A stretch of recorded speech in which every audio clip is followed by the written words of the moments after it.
బైంజీ మాయావతి గారి ఆశీస్సులతోని మరి వారిని కూడా కలవడం జరిగింది. సో ఈ తెలంగాణలో ఈ రాజ్యాంగానికి ప్రమాదం ఏదైతుందో, లౌకికత్వానికి ఏదైతే ప్రమాదం ఉందో, ఈ బీజేపీ నుంచి తర్వాత మరి ఈ మధ్యనే కాంగ్రెస్ కూడా మరి బీజేపీ లాగానే మారుతూ ఉన్నది. ఈ రెండు పార్టీల నుంచి ముప్పు నుండి మరి తెలంగాణను కాపాడడం కోసం మరి మేము అంటే బహుజన్ సమాజ్ పార్టీ మరి భారతీయ రాష్ట్ర సమితితో కలిపి మరి పార్లమెంట్ ఎలక్షన్లలో కలిసి పనిచేయాలని ఇప్పుడే మరి పెద్దలు గౌరవనీయులు కేసీఆర్ గారి దగ్గర మరి మాట్లాడడం జరిగింది. మరి తప్పకుండా మరి ఇంతకుముందు మీరు అన్నట్టుగా సీట్ల సర్దుబాటు విషయం ఏదైతే ఉందో, ఈ షీట్ షేరింగ్ విషయం అయితే మళ్ళీ మేము మా అధిష్టానానికి నివేదిస్తాం. అదేవిధంగా మరి మన మాజీ ముఖ్యమంత్రి గారు తప్పకుండా బైంజీ గారితో కూడా మాట్లాడతారు. సో దాని తర్వాత మరి ఇరు వర్గాలు ఇరు పార్టీలు ఒక నిర్ణయానికి వచ్చి తర్వాత తప్పకుండా తెలంగాణలో ఈ స్నేహం అనేది తప్పకుండా తెలంగాణ ప్రజల జీవితాలను మారుస్తుంది. తెలంగాణ ప్రజల విలువలను ఏదైతే గంగా జమున తహజీబ్ అని అంటున్నామో ఆ విలువలను ఆ సంస్కృతిని తప్పకుండా కాపాడుతుంది. బహుజన వర్గాలందరి జీవితాలు బాగుపడతాయి. ఇలా నిరుద్యోగులు సంతోషంగా లేరు. సో పట్టుమని 4 నెలలు కాలేదు, ఇప్పటికీ మళ్ళీ నిరుద్యోగులు రోడ్ల మీదకి వచ్చే పరిస్థితి. అదేవిధంగా పెద్ద ఎత్తున ఈ లౌకికత్వానికి తూట్లు పొడిచే సంస్కృతి అనేది మరి తెలంగాణలో వస్తూ ఉన్నది. అందుకొరకే ఈ స్నేహం అనేది, ఈ ఐకమత్యం అనేది రాబోయే రోజుల్లో తెలంగాణ సమాజాన్ని చాలా గొప్పగా మార్చబోతున్నది.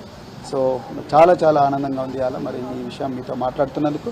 తప్పకుండా తెలంగాణ ప్రజలు దీన్ని ఆస్వాదిస్తారు, ఆశీర్వదిస్తారని చెప్పేసి నేను కోరుకుంటున్నాను. నిన్న కేసీఆర్ గారు అంటున్నాడు, ఆఖరికి ఆయన బతికెట్లయిందంటే ఏమీ లేని ప్రవీణ్ కుమార్ కాళ్ళు పట్టుకునే పరిస్థితికి వచ్చింది. ఆయన కరెక్టేనా కాదా? ప్రవీణ్ కుమార్తో పొద్దంట ఏది ప్రవీణ్ కుమార్తో మనకు సంబంధం రాజకీయాలకు. ఆయన మాట్లాడుకుంటూ 4 నెలల్లోనే కాంగ్రెస్ ప్రభుత్వం ప్రతిష్ట దెబ్బతిన్నది అంటే మనం వచ్చి 3 నెలలు కూడా కాలేదు, రేపటికి 3 నెలలు.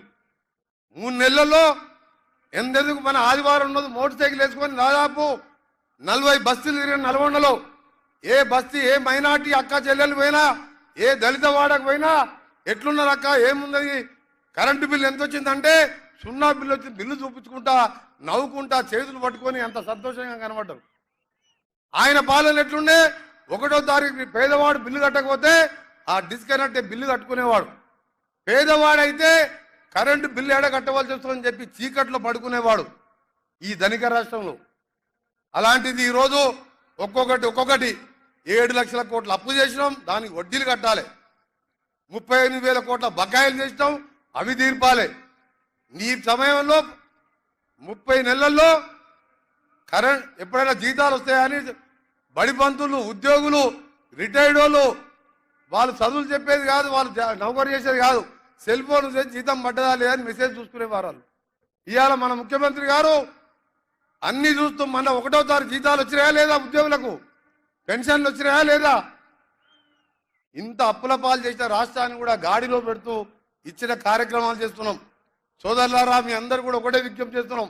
ఒక్క 45 రోజులు మా కోసం కష్టపడి, ముఖ్యంగా మహబూబ్నగర్ అభ్యర్థి, నాగర్ కర్నూలు అభ్యర్థి, అలాగే మహబూబ్నగర్ అభ్యర్థి అంటే మన ముఖ్యమంత్రి గారు కొడంగల్లోనే డిక్లేర్ చేసింది కాబట్టి నేను కూడా చెప్తున్నాను, పెద్ద ఎత్తున మెజార్టీతో గెలిపించి మన ముఖ్యమంత్రి గారికి నాగర్ కర్నూలు మహబూబ్నగర్ కానుకగా మహబూబ్నగర్ జిల్లా ప్రజలు ముందుయ్యాలి.